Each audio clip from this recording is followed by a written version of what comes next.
दिक्कत वाली बात नहीं है। तो हम यहाँ पर जब हेडर फाइल्स इंक्लूड कर चुके होते हैं उसके बाद हमें अपने स्ट्रक्चर्स की डेफिनेशन लिखनी है। तो स्ट्रक्चर की डेफिनेशन में सबसे पहले आएगा हमारे पास स्ट्रक्ट। एक अलग स्ट्रक्चर ले लेते हैं, जस्ट फॉर एग्जांपल मैं ले लेता हूँ स्ट्रक्ट कॉम्प्लेक्स नंबर, राइट। और जब भी हम किसी कॉम्प्लेक्स नंबर की बात करते हैं तो उसमें दो चीजें होती हैं, integer real part and imaginary part. Okay, तो ये हो गया हमारे पास एक स्ट्रक्चर की डेफिनेशन। ठीक, एक सिंपल एग्जांपल के लिए मैं आपको ये करके दिखा रहा हूँ, हम अपने स्टूडेंट स्ट्रक्चर पे भी काम करेंगे, राइट। तो ये हो गया हमारे पास एक स्ट्रक्चर कॉम्प्लेक्स नाम का। अब हम मेन फंक्शन में पहुंचे। मुझे दो कॉम्प्लेक्स नंबर चाहिए, दो कॉम्प्लेक्स नंबर चाहिए, तो मैं यहां लिखूंगा स्ट्रक्ट कॉम्प्लेक्स। फर्स्ट नंबर को नाम दे रहा हूं x और दूसरा कॉम्प्लेक्स नंबर है y, राइट। यहां तक समझ में आ गया? वापस चलते हैं पेंट पे और आपको कुछ चीजें और समझाते हैं स्ट्रक्चर्स के साथ में। देखो, ये तो बन गए हमारे स्ट्रक्चर्स। अब जैसे ही हम कोई स्ट्रक्चर, यहां तक ठीक है, कोई डाउट तो नहीं? मतलब मैंने आपको ये बताया, प्रोग्राम में भी मैंने अभी ज्यादा नहीं किया, मैंने सिर्फ ये लिखा कि जैसे हमने स्ट्रक्चर बना दिया हम इस टाइप के वेरिएबल्स यहाँ पर क्रिएट कर सकते हैं। तो मैंने लिख दिया x is struct complex type variable and y is again struct complex type variable। Okay, इतना किया। अब यहाँ आते हैं अपने इसी एग्जांपल पे हम काम करेंगे फिर से, और आप देखें हम क्या कर रहे हैं।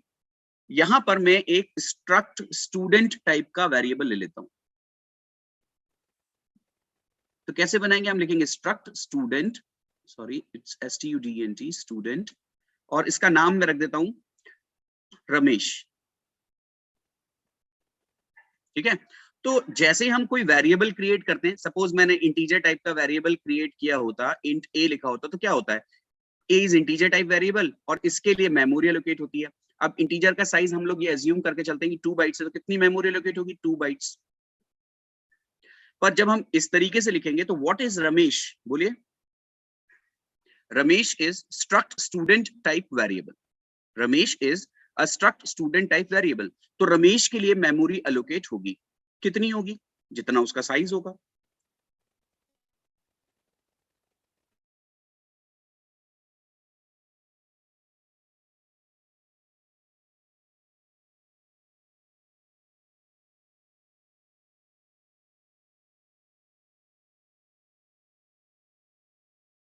रखना पड़ेगा उसका नेम।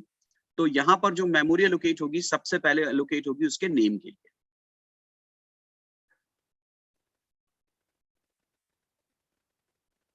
और नेम कितने बाइट्स का है? 80। तो उसका साइज हो जाएगा 80 बाइट्स। मतलब सिर्फ नेम को 80 बाइट एड्रेसेस एलोकेट हो गए होंगे। पॉइंटर समझते हैं अब आप। फिर दूसरा वेरिएबल है एज, वो की इंटीजर है, तो ये हो गया उसके एज के लिए 2 बाइट। फिर उसके मार्क्स के लिए मेमोरी एलोकेट होगी, तो मार्क्स भी एलोकेट हो जाएगा भाई, ये लीजिए this is marks, 2 byte. And then उसके डेट ऑफ बर्थ के लिए मेमोरी एलोकेट हो जाएगी, जो कि ये रही। पर डेट ऑफ बर्थ अपने आप में एक स्ट्रक्चर है, तो एक स्ट्रक्चर और उसके अंदर एक और स्ट्रक्चर, उसके अंदर 3 चीजें, डे का डी, मंथ के लिए एम लिया हुआ है हमने वहां पे, और ईयर के लिए वाई लिया हुआ है। तो इस तरीके से मेमोरी एलोकेट होगी और इसके लिए होगी आपको 6 बाइट्स, राइट। तो टोटल रमेश का साइज कितना हो जाएगा? जस्ट काउंट, 80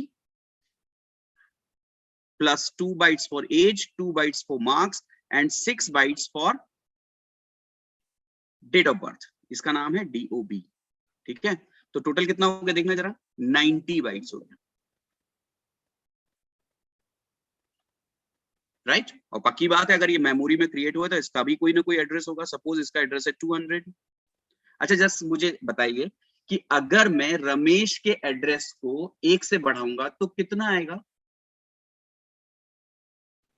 अगर मैं रमेश के एड्रेस को विच इज 200 1 से बढ़ाऊंगा तो कितना आएगा? मतलब अगर मैं इसके बाद पूछ लूं कि address of Ramesh plus 1 what will be the value of, कितनी होगी बताएं?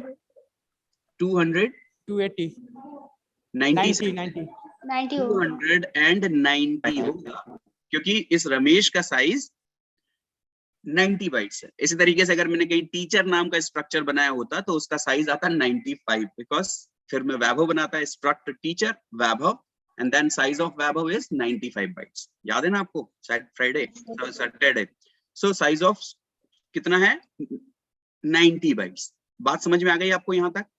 अब एक सबसे खास बात कि मान लो अगर यहाँ रमेश के साथ सुरेश भी होता, दो नाम होते, दो स्टूडेंट्स होते, तो क्या इतनी कितनी मेमोरी फिर से एलोकेट हो जाती सुरेश के लिए? बिल्कुल 200, ये जो 90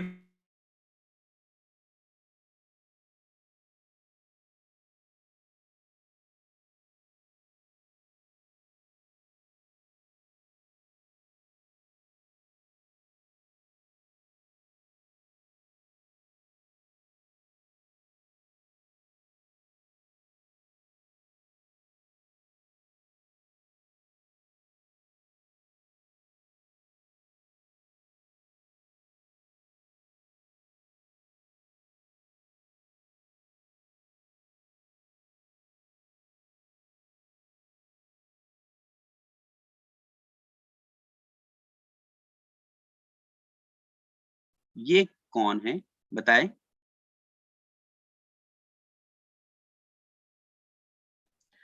बताओ, कोई एक बच्चा बोलो माइक ऑन करके, ये क्या है? What is this? नेम क्या है? नेम बोले? कोई भी नहीं है? हो कि नहीं हो भाई क्लास में? I there?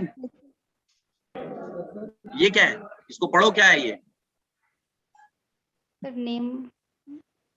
यस, नेम किसका? रमेश। हाँ, अकेला नेम नहीं है ये, ना आपको बोलना पड़ेगा कि ये नेम जो है ये रमेश का नेम है। तो ये एज किसकी है भैया? आप बोलो ये क्या है भाई, ध्यान से। अगर स्ट्रक्चर के किसी मेंबर को आपने बोलना है तो आपको बोलना है ये नेम नहीं है साहब, आप इसको सिर्फ नेम नहीं बोलेंगे कभी भी। ये जो है ये मेंबर्स हैं स्ट्रक्चर के। तो जब भी आप किसी स्ट्रक्चर के मेंबर को रेफर करोगे, हाँ नितेश कुछ बोलना चाह रहे हो? No sir. ओके, अगर आप किसी स्ट्रक्चर के मेंबर को रेफर करोगे तो हमेशा या तो उसका नाम लिख के बोलोगे या उसका एड्रेस लिख के बोलोगे भैया, ध्यान रखना। तो या तो आप इसको बोलो ये रमेश का नेम है, रमेश के मार्क्स हैं, ये रमेश की डीओबी का डी है, रमेश की डीओबी का एम है, रमेश की डीओबी का वाई है। मतलब जब भी आपको किसी स्ट्रक्चर के मेंबर को एक्सेस करना है तो आप ऐसे बोलोगे रमेश का नेम। ओके, अच्छा ये क्या है? रमेश की एज, तो ऐसे बोल दो रमेश की एज। ओके, रमेश की मार्क्स, रमेश के मार्क्स, और रमेश के डीओबी का डी, रमेश के डीओबी का एम एंड रमेश के डीओबी का वाई। इसी तरीके से हम स्ट्रक्चर के मेंबर्स को पढ़ सकते हैं। बट इस जो बीच में आ रहा है ना का की के, रमेश की एज, रमेश के डीओबी का, इसको हम सी में थोड़ी लिख सकते हैं ना, राइट? इसके लिए हमारे पास एक ऑपरेटर है, ये जो डॉट है ना, डॉट, ये एक ऑपरेटर होता है, सबसे ऊपर रहते हैं टेबल में। अगर आपको ध्यान हो, ऑपरेटर्स की टेबल में सबसे ऊपर आता है एक डॉट और एक आता है एरो, ये दो ऑपरेटर्स हैं, राइट? और ये जो डॉट ऑपरेटर है, आप ध्यान रखना, ये जो डॉट ऑपरेटर है ना, इसको और इस एरो ऑपरेटर को हम कभी भी डॉट और एरो नहीं बोलेंगे आज के बाद, इसको हिंदी में हम बोलेंगे का की के।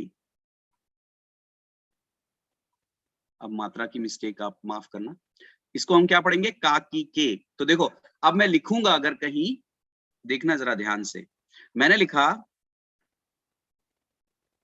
रमेश यानी कि स्ट्रक्चर वेरिएबल का नाम डॉट नेम, तो बताओ ये क्या पढ़ेंगे? इसको बोलो, ये है रमेश का नाम। ओके, अब अगर मान लो उसकी डेट, इस डेट ऑफ बर्थ के डी मेंबर को एक्सेस करना है तो मैं कैसे लिखूंगा पता है? रमेश के डीओबी का डी। देख रहे हो आप? मतलब लगाएंगे क्या हम? डॉट, और पढ़ेंगे क्या? का की के, राइट? तो अगर मुझे इस एम को पढ़ना है तो क्या बोलेंगे बताओ? रमेश के डीओबी का एम। तो लिखेंगे कैसे उसको सी में? रमेश के डीओबी का एम, लाइक दिस। रमेश के मार्क्स, रमेश की एज कैसे लिखेंगे? RAMESH रमेश